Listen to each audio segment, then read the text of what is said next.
Hello guys, আমি সজলা, তোমরা দেখছো স্টাডি বিটল। তো এর আগে আমি কয়েকটা বড় বড় স্টোরি তোমাদের পড়িয়েছি, যেগুলো তোমাদের অনেক পছন্দ হয়েছে।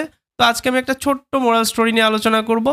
আজকের যে ক্লাসটা, এটাকে আমি সম্পূর্ণ তোমাদের একদম ওয়ার্ড টু ওয়ার্ড মিনিং করে তো বোঝাবোই, তার সাথে এইটা শেষ হয়ে যাওয়ার পরে তোমাদের কিভাবে ফ্লুয়েন্সির সাথে ইংরেজি রিডিং পড়তে হয় সেই বিষয়টাও কিন্তু একটু বুঝিয়ে পুরোটা আমি পড়িয়ে দেবো। এবং আমি যেমনভাবে পড়বো তোমরা চেষ্টা করবে সেরকমভাবে একটু পড়ার, যাতে করে তোমাদের ফ্লুয়েন্সি বাড়বে ইংরেজি উচ্চারণের ক্ষেত্রে। আর তোমরা জানো, ইংরেজি উচ্চারণের যদি ফ্লুয়েন্সি বাড়ে, আমাদের ইংরেজিতে কথা বলতে গিয়েও অনেক সহজ হয়। তো আজকের যে স্টোরিটা, তার টাইটেল কি? তার টাইটেলটা হচ্ছে the fisherman and the little fish. Fisherman কথার অর্থ হচ্ছে জেলে, যারা মাছ ধরে। অ্যান্ড মানে এবং, দ্য লিটল মানে ছোট্ট, এটা লিটেল নয় বা লিটিল এরকম উচ্চারণ নয়, লিটল লিটল এরমভাবে উচ্চারণ করতে হবে। ফিশ মানে হচ্ছে মাছ, তাহলে ছোট মাছ এবং জেলে, এই দুটোকে নিয়ে এই গল্পটা একদম ওয়ার্ড টু ওয়ার্ড মিনিং করব, যেটা তোমাদের সব থেকে বেশি বুঝতে সুবিধা হয়। এবং যদি তোমাদের কোনো জায়গায় বুঝতে অসুবিধা হয়, আমাকে কিন্তু অবশ্যই জানাবে। তোমরা জানো এই স্টোরিগুলো পাস্ট টেন্সে লেখা হয়ে থাকে। তো তোমরা ইডি ফর্ম যেগুলো দেখতে পাবে সেগুলো মনে রাখবে, যেগুলো V2 ভার্বের সেকেন্ড ফর্ম ব্যবহার করা হচ্ছে, ঠিক আছে? যেটা কোন টেন্সকে ইন্ডিকেট করে? পাস্ট ইনডেফিনিট টেন্সকে ইন্ডিকেট করে, ঠিক আছে? প্রথমে কি বলছে যে ওয়ান্স, একদা, আপোর একটা দরিদ্র বা গরিব, ফিশারম্যান জেলে, ট্রায়েড চেষ্টা করেছিল, এই যে এটা V2 ইডি ফর্ম আছে, আর এটা হচ্ছে টোটালটাই কিন্তু সাবজেক্ট। আপোর ফিশারম্যান একজন দরিদ্র জেলে, ট্রাইড মানে চেষ্টা করেছিল, টু ক্যাচ, এই যে টি, এই টিটা কিন্তু সাইলেন্ট, সিএইচ এর আগে টি থাকলেই টি কিন্তু সাইলেন্ট, আর টু আছে, এই টু এর যে মানেটা হবে সেটা তে, তাহলে ক্যাচ মানে ধরা, তার আগে টু আছে, ধরতে। তাহলে একদা একটা দরিদ্র জেলে ট্রাইড চেষ্টা করেছিল ধরতে, কি ধরতে? ফিশ, মাছ ধরতে চেষ্টা করেছিল, অল ডে মানে সারাদিন ধরে, সারাদিন ধরে সে মাছ ধরতে চেষ্টা করেছিল। হি মানে সে, ওয়ার্কড হার্ড একসাথে একটা ফ্রেজ, যার মানে হয় কঠোর পরিশ্রম করা। সে কঠোর পরিশ্রম করেছিল, এখানে ওয়ার্কের সাথে ইডি দেখতে পাচ্ছি, তার আগে সাবজেক্ট, ওকে? এটা V2 ব্যবহার করা হয়েছে, পাস্ট ইনডেফিনিট টেন্স।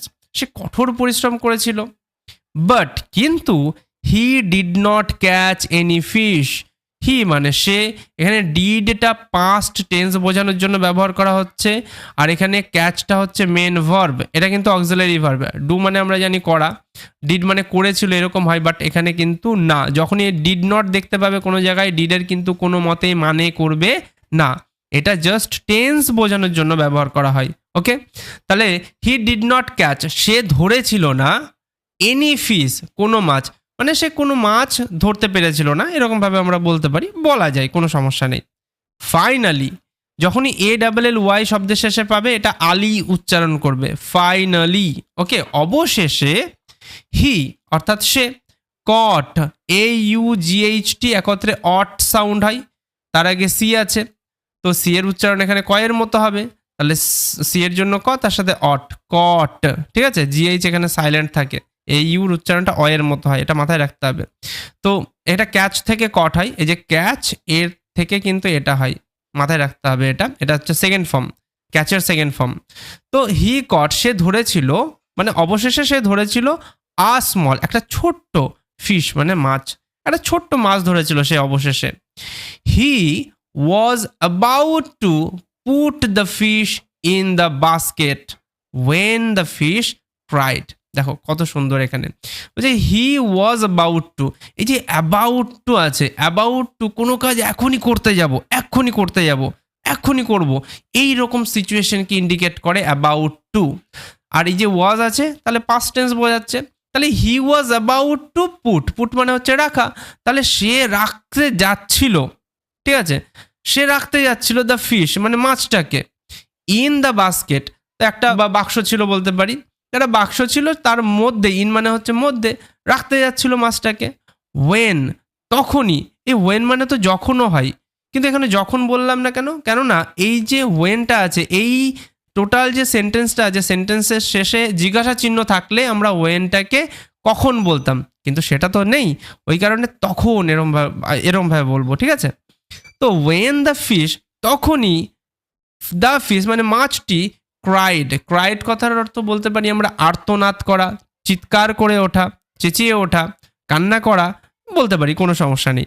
তো যখনই মাছটাকে রাখতে যাবে, he was about to put the fish, মানে সে যখনই ওই মাছটাকে রাখতে যাবে ইন দ্য বাস্কেট, বাক্সর মধ্যে, তখনই দ্য ফিশ ক্রাইড, ওই মাছটি চিৎকার করে উঠলো বা আর্তনাদ করে উঠলো, প্লিজ লেট মি গো, দয়া করে, লেট মি গো মানে আমাকে যেতে দাও, লেট মি গো মানে আমাকে যেতে দাও, গো মানে যাওয়া, মি মানে আমাকে, লেট মানে দেওয়া। এবার এই দেওয়াটা অনেকে বুঝতে পারে না, গিভ মানেও তো দেওয়া। লেট মানে কি দেওয়া? লেট মানে কোনো কাজ করতে দেওয়া, আর গিভ মানে কোনো কিছু দেওয়া, কোনো জিনিস দেওয়া। তো এখানে লেট মি গো, গো মানে যাওয়া আর লেট মানে দেওয়া, যেতে দাও, মি মানে আমাকে, আমাকে যেতে দাও, আমাকে ছেড়ে দাও, এটাও বলতে পারি, লেট মি গো আমাকে ছেড়ে দাও, প্লিজ লেট মি গো আমাকে ছেড়ে দাও, আমাকে যেতে দাও।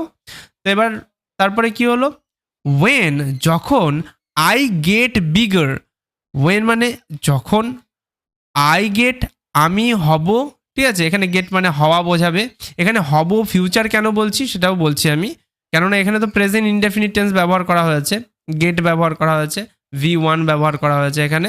তো যে ওয়েন আই গেট বিগার, যখন আমি বড় হব, আই উইল সার্ভ ইউ, আমি, উইল আছে ফিউচার টেন্স, সার্ভ মানে হচ্ছে পরিবেশন করা, তা আই উইল সার্ভ আমি পরিবেশন করব, ইউ মানে হচ্ছে তোমাকে, অ্যাজ মানে হিসেবে, আ ফাইন মিল কথার অর্থ হচ্ছে খাবার, ফাইন মানে হচ্ছে ভালো, বলছে আমি পরিবেশন করব তোমাকে ভালো খাবার হিসেবে, মানে নিজেকে সে নিজে পরিবেশন করবে ওই জেলেটার কাছে একটা ভালো খাবার হিসেবে, সেটাই সে বোঝাতে যাচ্ছে। এবার কথা হচ্ছে যে এখানে তো ফিউচারের কোনো ব্যাপার নেই, এখানে তো উইল টুইল কিছু নেই, তাও এরকম কেন বললাম যে ওয়েন আই গেট বিগার, যখন আমি বড় হব, এরকম কেন বললাম? কারণ তোমরা যখনই দেখবে একটা সেন্টেন্সের মধ্যে এরকম মাঝখানে কমা আছে, মানে এটা একটা ক্লজ, এটা একটা ক্লজ, আলাদা ক্লজ।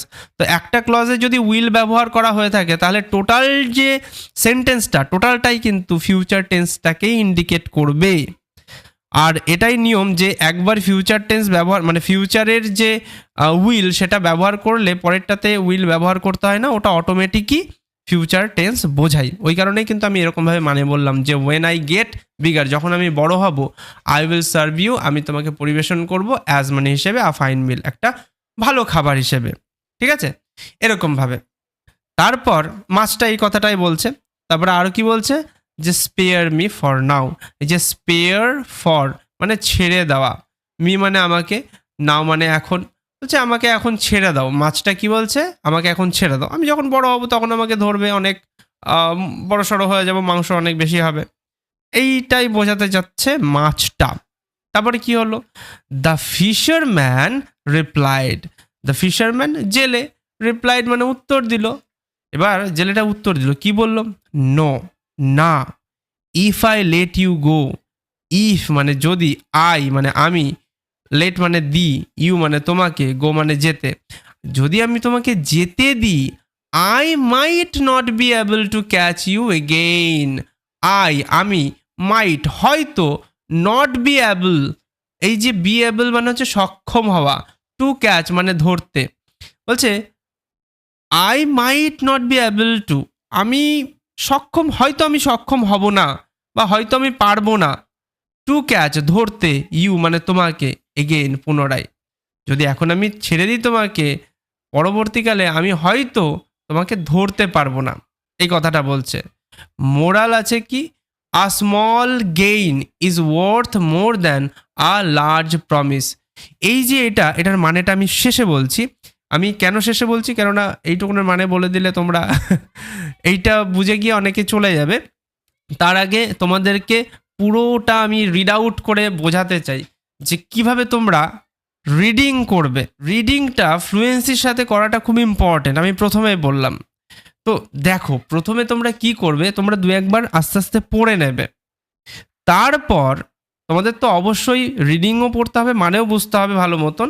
রিডিংটা পড়ে নিলে দু একবার, তারপরে কি করবে, তোমরা পেয়ার করে নেবে, জোড়া জোড়া করে নেবে, জোড়া জোড়া করে পড়বে। এবং আমি যেরমভাবে পড়ছি এখন, আমি যেরমভাবে পড়বো, তোমরা চেষ্টা করবে সেই রকমভাবে নিজেরা পড়ার, ঠিক আছে, একটু কপি করারই চেষ্টা করবে, দেখবে তোমাদের ফ্লুয়েন্সি অনেক বাড়বে। চলো let's start. The fisherman and the little fish, Once a poor fisherman tried to catch fish all day. He worked hard, but he did not catch any fish. Finally, he caught a small fish. He was about to put the fish in the basket when the fish cried, "Please let me go. When I get bigger, I will serve you as a fine meal. Spare me for now." The fisherman replied, "No, if I let you go, I might not be able to catch you again." I hope তোমরা ভালো মতো শুনলে এবং আমি যে ছন্দে পড়েছি তোমরা কিন্তু সেই ছন্দে পড়ার চেষ্টা করবে। তো এখানে যে মোরালটা সেটার মানেটা আটকে রেখেছিলাম, এবার মানেটা বলি। মোরাল মানে হচ্ছে নীতিকথা। আ স্মল গেইন মানে একটা ছোট্ট লাভ, ইজ মানে হয়, ওয়ার্থ মূল্যবান, মোর দ্যান মানে চেয়ে, আ লার্জ প্রমিস, প্রমিস মানে হচ্ছে প্রতিশ্রুতি, লার্জ মানে হচ্ছে বড়, একটা বড় প্রতিশ্রুতির থেকে একটা ছোট লাভ মূল্যবান। এটা কিন্তু বাস্তব। আমরা অনেক সময় ছোট ছোট লাভগুলোকে ছেড়ে দিয়ে বড় লাভের চেষ্টা করি, যাতে করে বড় লাভও হয় না, ছোট লাভগুলোও হাতছাড়া হয়ে যায়। তো এটা অনেক কিছুর সাথেই ম্যাচ করে। তোমরা জানাবে তোমাদের কোনটার সাথে এটা ম্যাচ করছে, অবশ্যই আমি কমেন্ট পড়ি সবার।